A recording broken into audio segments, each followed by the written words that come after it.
All right, so we're diving deep today. Ready? Let's do it. Always ready for a deep dive. This one's about Portugal. I know you've mentioned you're curious about it. Yeah, I've always wanted to learn more, actually. Well, we've got a great article here. Fascinating facts and curiosities about Portugal. Should be fun. Sounds promising. Portugal, huh? I always thought it was just like pastries and beaches, right? That's what I thought too. But get this. Lisbon is way older than Rome. Like way, way older. Oh, seriously, I had no idea. How much older are we talking? The article says like 400 years. Wow. That's a long time. So before the Romans even started, there was already a Lisbon. A bustling port city, even back then, thanks to the Phoenicians. Phoenicians! Those guys got around, huh? I mean, they were all over the Mediterranean, but Portugal too. Right. It makes you wonder what kind of influence they had. Like, is there anything still around today that shows that Phoenician connection? Oh, I bet there is. You know, a lot of those ancient cities, especially port cities, they have layers of history, right? You can probably still see it if you know where to look. I'm picturing like narrow streets, whitewashed buildings. Yeah. Think like the Alfama district in Lisbon. It's the oldest part of the city, and, well, it's got that vibe. Winding streets, little shops, almost like stepping back in time. Oh man, I've got to see that someday. But okay, this article just jumps from ancient history to like global domination. Global domination, hold on, what?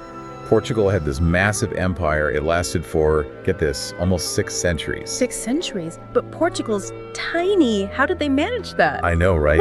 Seems impossible. Well, you know, sometimes a small country with the right mix of, let's say, ambition and opportunity, they can make a big impact. So what was their secret? They were amazing at navigation and shipbuilding. Like, they were the pioneers pushing the limits of what was possible. They developed this new type of ship, the caravel. Fast, maneuverable. It allowed them to explore places no one else could reach. So they were kind of like the Silicon Valley of their time, like constantly innovating and pushing the boundaries. Yeah, that's a great comparison. And they were smart about it. They made strategic alliances, played the political game well, and, you know, a little bit of luck never hurts. Well, that explains why Portuguese is spoken on 4 continents. Talk about a lasting impact. It's a beautiful language, too. What are some of the words that, like, really capture that Portuguese spirit? Well, there's saudade. It's kind of hard to translate, but it's this feeling of longing, a bittersweet nostalgia for something or someone you've lost. Saudade. Wow, that's a powerful word. It really is. Okay, from global empires to something totally different. Cork. Cork. What about? Portugal produces half the world's cork. Half. Really? That's a lot of cork.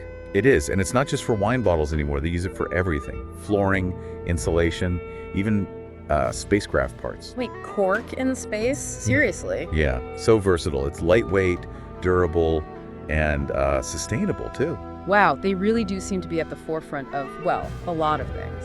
And they really, really love their codfish. Yeah. Like a lot. Apparently they've got over 365 recipes for it, one for every day of the year. That many. But codfish isn't even native to Portuguese waters, is it? Nope. But during the age of exploration, it was like a staple food for their sailors. Easy to preserve, lots of protein. Ah, makes sense. Practicality turning into tradition, huh? It happens. And when they're not eating codfish, they're making giant omelets. The article mentions one made with 145,000 eggs. Oh, yeah, I think I saw pictures of that. It was massive. Imagine trying to flip that thing. You'd need, like, a crane or something. So, Portugal, empire builders, cork experts, codfish lovers, and giant omelet makers.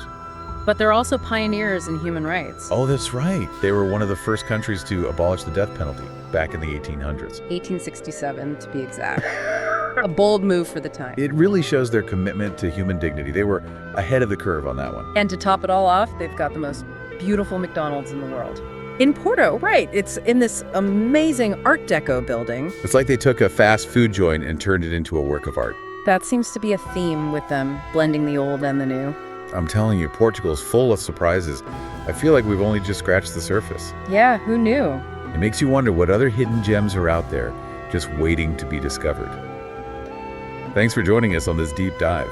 Until next time. Keep exploring.